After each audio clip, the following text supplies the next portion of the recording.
All right. Second derivative test. What did we came up with a new name for this one, right? This was the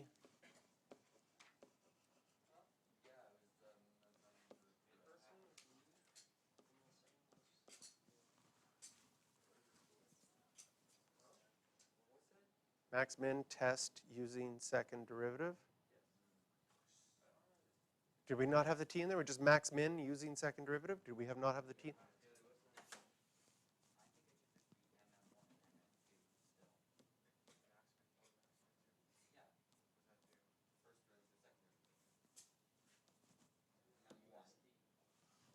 Yeah.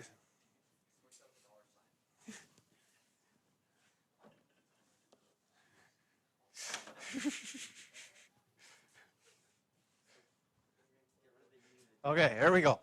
Max-min using the second derivative, the mamust. Just use the mamust. I like, hasn't it? Better than the mamuft, right? But I think generally you'll like the mamuft better than the mamust. Because the first derivative one is really intuitive. The second derivative one isn't as intuitive, okay? But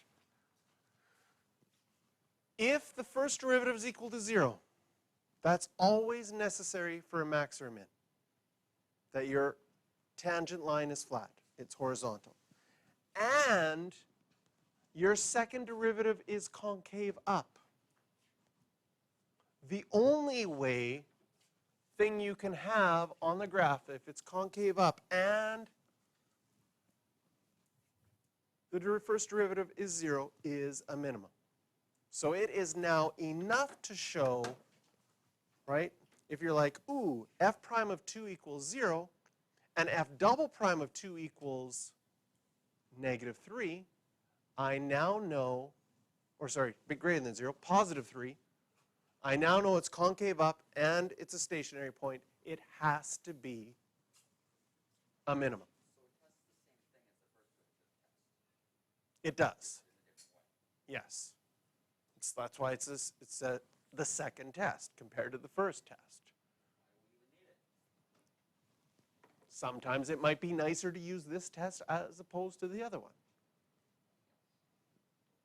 All right? Why do we need the number 5 when we could always write 2 plus 3? Right? Could count that way. 1, 2, 3, 4, 2 plus 3, 6, 7, 8, 9, 10. Like. I could make a much better cohesive argument for that being the number 5. Okay, there you go. Same thing here. If it is concave down, but the first derivative is equal to 0, it has to be a maximum. Oh, did I get them? That one. Look at that. We've got a typo. Does yours have a typo in it? Yeah. Right? If it's concave down, it's a local maximum. Oh, check this out. How to disguise that you made a mistake. Will it work? No, it's, come on, computer. Yeah. Yeah, of course I'm taking too much processing.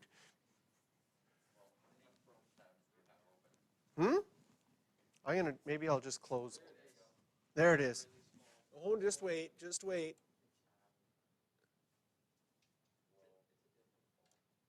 Okay. Close. Yes, you can see a different font.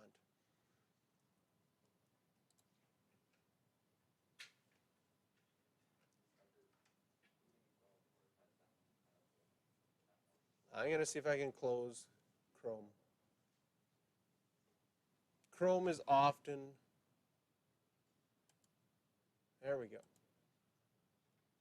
Let's see if that helps. Chrome is now closed, and it's so much faster. Yeah. Big improvement.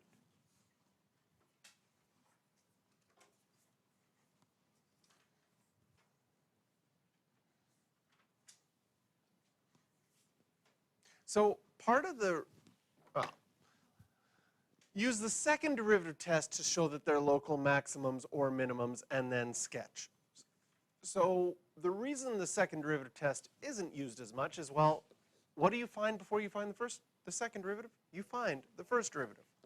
Okay, so you find your first derivative, f prime of x equals 3x squared minus 12. We set it equal to 0. Factor out a 3.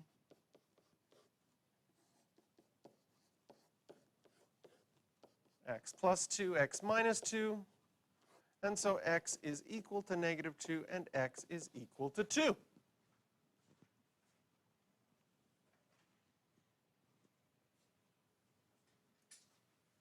Now, if we want to find the max and min with the second derivative test, and for me personally, this is why I think we don't usually do it, is naturally, don't you think we should make our number line for the first derivative?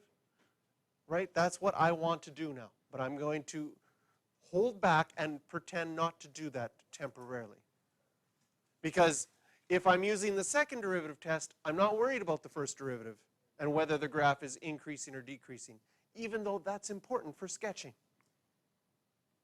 So I go right now to my second derivative, f double prime of x, okay, 6x, and I can find out when I set that equal to 0 that x is equal to 0.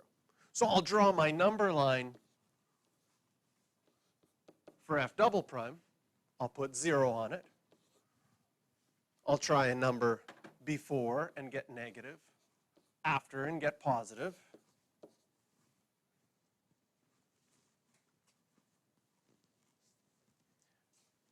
And using the second derivative test, I can now say, okay, here are my 2 points. I've got negative 2 comma something and 2 comma something. And we need to find out if they're maxes or minimums. If I want to find the y coordinates of those, I have to plug those values back into the original equation. Negative 8 plus 24, 16 plus 5, 21. And plug in 2, 8 minus 24, negative 16 plus 5, negative 11. Is that good? Any mental math mistakes?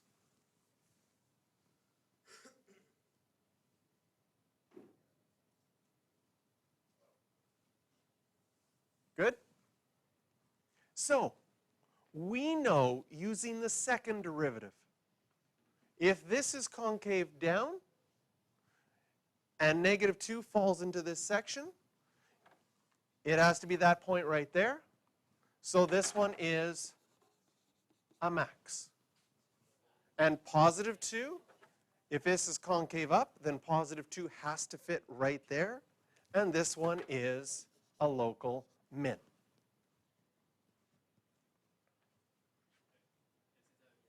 Okay?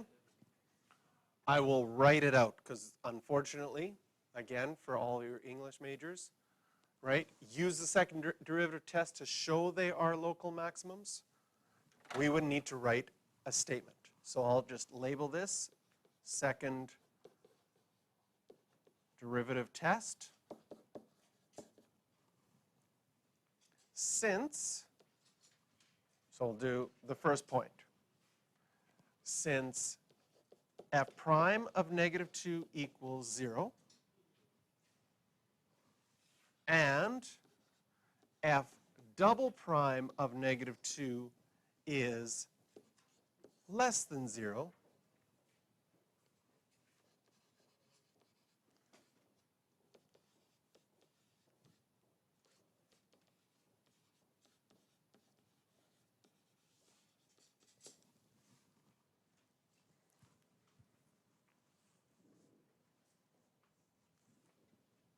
and number 2, the second point, since f prime of positive 2 is equal to 0, and f double prime of 2 is greater than 0, because we know that it's positive because it's in this section, then 2 comma 11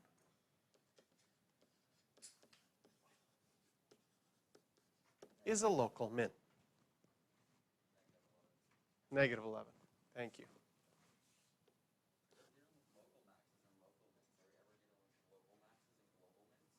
Sometimes. We always call a global max and a global min can also be a local max and a local min. So we'll always call them local maxes and local mins because they will be amongst their neighbors nearby the biggest one or the smallest one. And it just may happen that, for example, in a parabola, your local minimum happens to be the bigwig minimum. It's the minimum of all. So it's an absolute minimum. But you can still call it a local minimum in the meantime, because at this point, we're not sure what the whole graph looks like, right? It could be that they're absolute maxes and absolute minimums, right?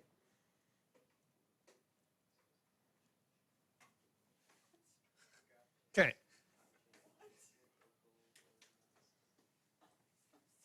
So what we didn't do, okay, and I would actually still recommend, even in a question like this, the part that bothered me is after I did my first derivative, I really wanted to draw the number line for my first derivative. I really wanted to put negative 2 and 2 on there. I wanted to plug in something less than negative 2 into my equation, like negative 6, and get that this section is positive and it's going up. And then plug in something between negative 2 and 2 like 0 and get that this section is negative, so it's going down, and positive, and it's going up again. Okay? The problem with doing it logically is that the MMIFT tells you right away, or the first derivative test tells you right away that they're maxes and mins. And so you really feel like there's not a need for the second derivative test. Okay? So when you're doing it systematically like that, there isn't a need for the second derivative test. But then the problem is when you get a question like this that says, describe it using the second derivative test, it's okay if you do that number line and know, okay, I know it's a max, I know it's a min, but you'll have to show that you know the second derivative test in the explanation part.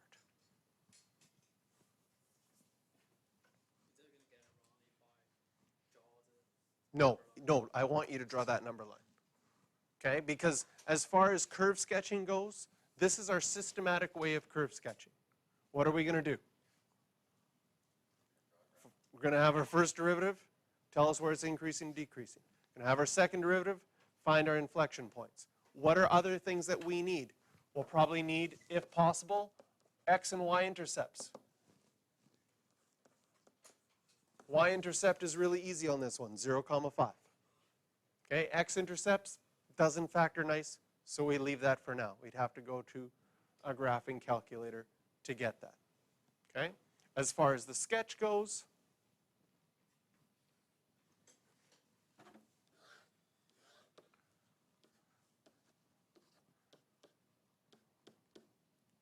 okay, we have negative 2, 21. So we're going to put that somewhere, setting up our scale. Now I've got that as about 20, so 2, negative 11 should be approximately there to fit that same scale. Okay? We found an inflection point at 0, so we should find that point as well, which is 0, 5. And scale-wise, 0, 5. We know that it is concave down, then concave up. So when we draw it, I like to start from my inflection point. and just draw a smooth curve through all of those points. There we go.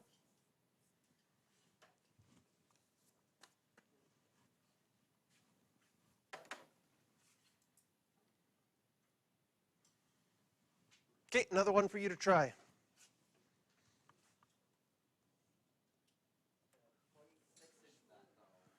All right, here is our first derivative.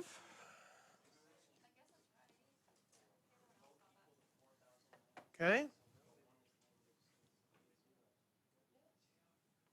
According to, if you don't have to write this all down unless you want to have it in your notes. According to the first derivative test, 0, 0 is a stationary point of inflection because f prime is decreasing before and after. And 6 comma negative 432, is that the one you were annoyed by with the calculations? Okay. Yeah, wait till we get to that one. So sometimes they're non-calculator, but sometimes it's sort of like, okay, the value, yeah, you could, wouldn't be too bad to do with your calculator. So using the first derivative test, we could say that 6 comma negative 432 is a local minimum because it is decreasing before and increasing after. I'd probably use that words, or you could say the derivative is less than 0 before and greater than 0 afterwards.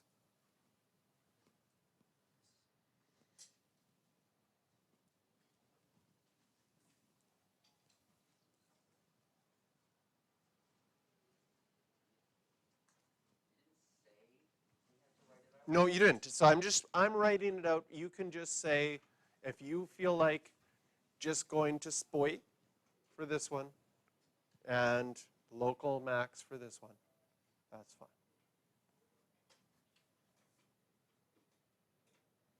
How am I supposed to graph 6 comma negative 430? I would start with that one, and then that sets your scale. There's a negative 256 as well. Well, that would be somewhere in between. Oh, thank you. Okay. Can I scroll up? Second derivative. I'll label this one here. You got negative 256. There you go.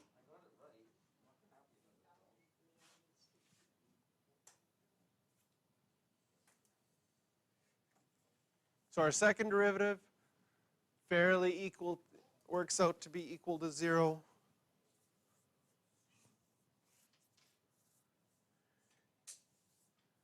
Those are your two infection points.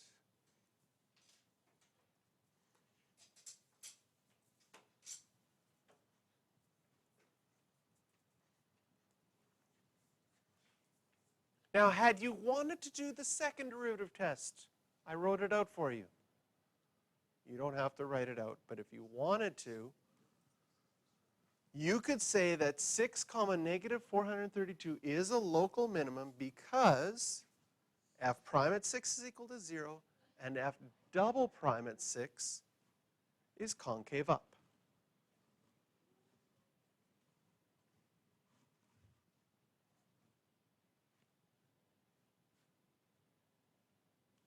But again, you don't have to write that down. That's just a reminder of what the difference between the first derivative test and the second derivative test. And a reminder that they both find maxes and mins. That's all they're good for. Not for concavity. Even though you'll want to say that the second derivative test is about concavity, it's not. Okay? Did everybody get all of this down? Okay? If I was sketching this, I would also find my x and y intercepts, and this one we can find our x intercepts and y intercepts quite easily because it factors nicely. And using grade 12 precalculus, we would say that x equals 0 has a multiplicity of 3. And so the graph, in grade 12 precalculus, we would say the graph bends at that point. In calculus, we know that that bend is there because it's a stationary point of inflection.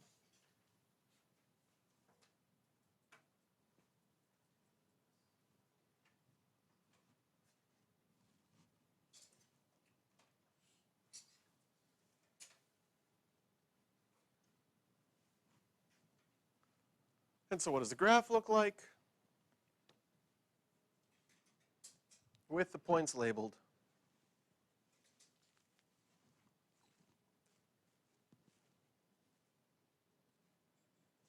Not too bad.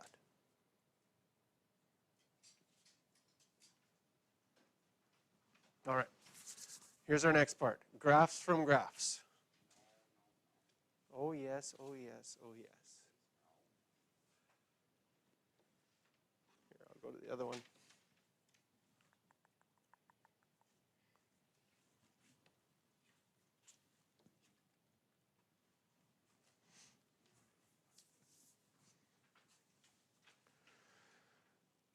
The key to being able to use the graphs to draw graphs is to have those number lines sort of off to the side. So we would have, if we were doing the algebra of this, okay, we would be able to find a number line for y prime, and then we would be able to find our number line for y double prime.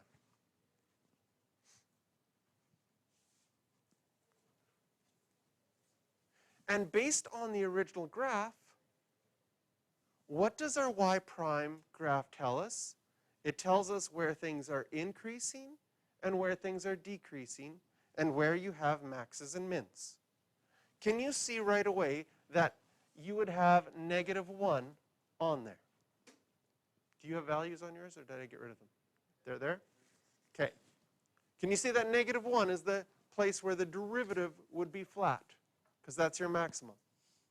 And that your graph is increasing before and decreasing afterwards.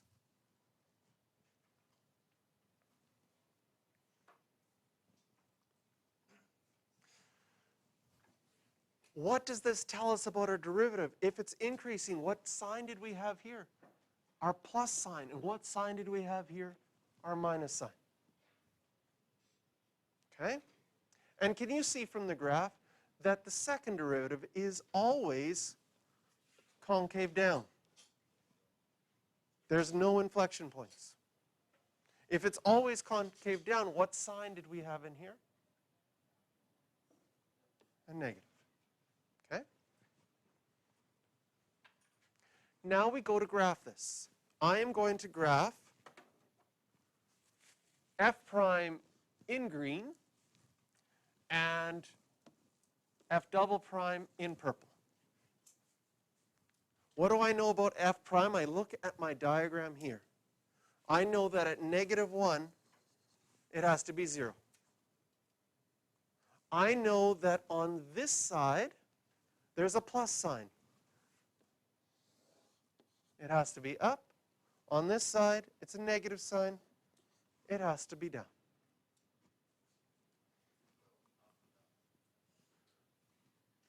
So it is positive on this side. This arrow is misleading? You think it's going? The arrow is about the original graph. The arrows that we draw talk about the original graph. The signs talk to us about the derivative. So when we drew this number line, we drew the arrows because we had the original graph. We drew the signs afterwards because we knew that from our graphing from before.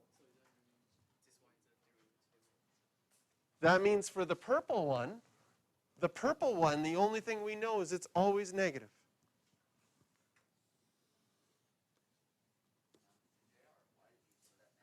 Well, I cheated because I saw the equation.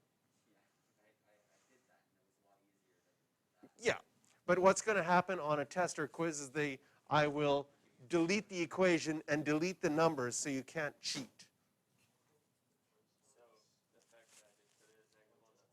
That's fine. We wouldn't know to put it at -2. We would, the best we could do is estimate, like what you could do is if you wanted to, you could say, at 3, if I drew the tangent line at 3, there it is. It looks like it has a slope of 3, So I'm going to label that point right there.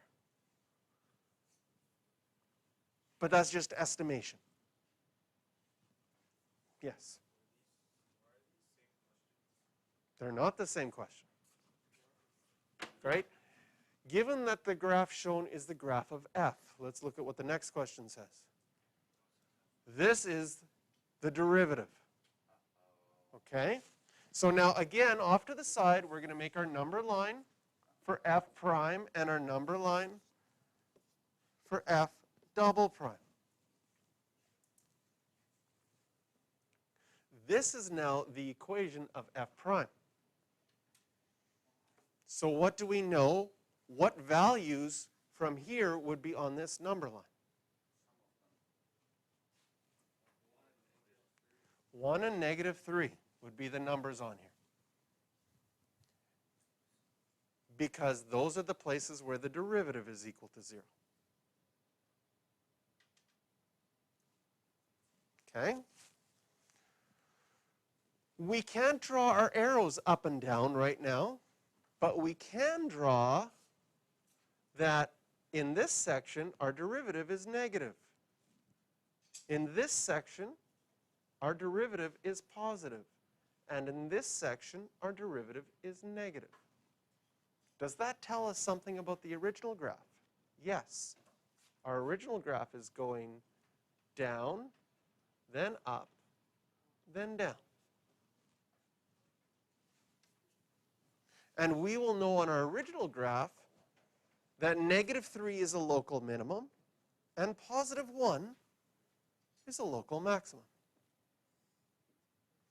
What can we draw on our second derivative graph?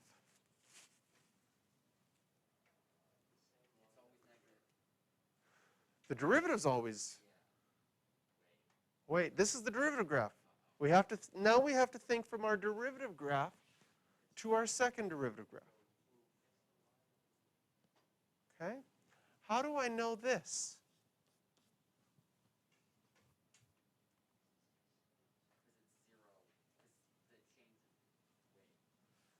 A maximum or minimum of your derivative graph will be, if you did one derivative of this graph, that would be where your next derivative would equal 0.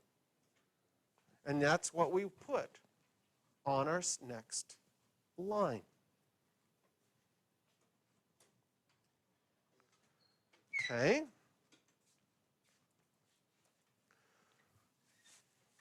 If this graph is increasing up to here, that would tell us that this is positive. And if the derivative graph is decreasing here, that would tell us that this is negative. What does that tell us about our original graph? It tells us our original graph is concave up and concave down.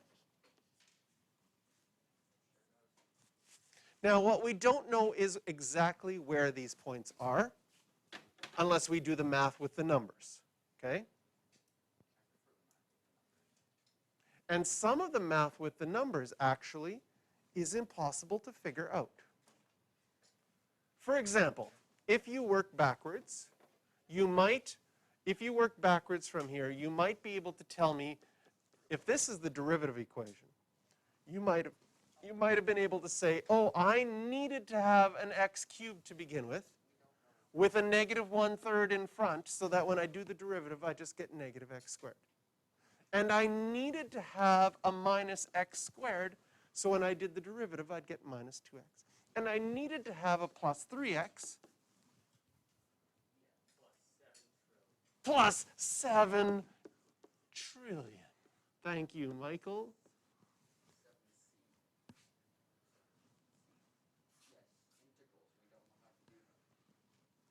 Millions. Sorry. That's right. There we go. There. Trillion. Which wouldn't make a difference. This would still be the derivative graph. But your original graph would have got shifted way, way, way up. Question?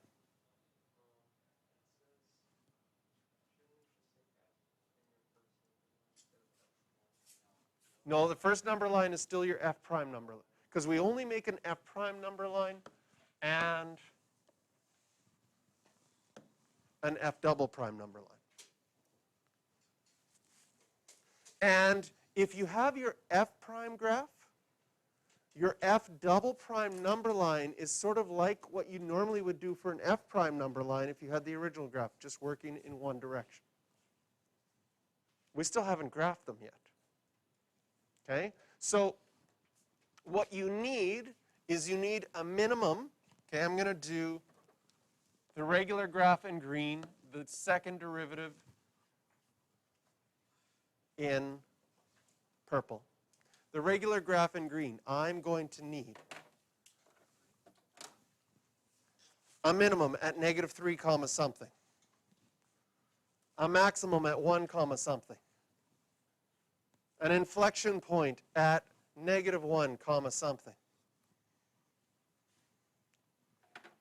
And my graph has to go decreasing, concave up, concave down, and I get a general sense of my graph. It's not perfect because we could have the plus 7 trillion in there. Thank you very much for all those zeros.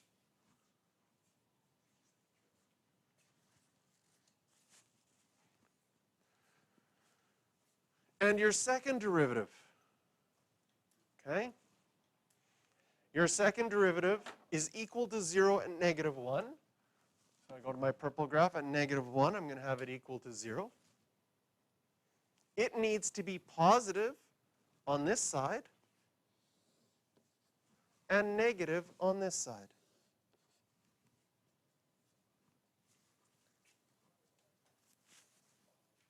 And so we get a sense of what the second derivative is.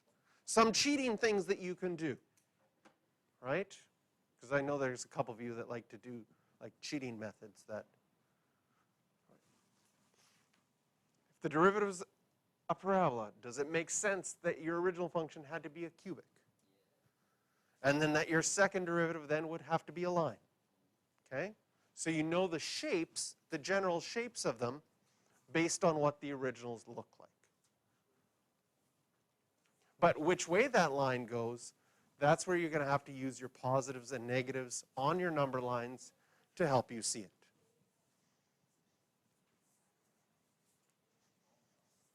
All right, so as always, there's questions listed at the bottom if you feel you need some practice. They are good ones to practice.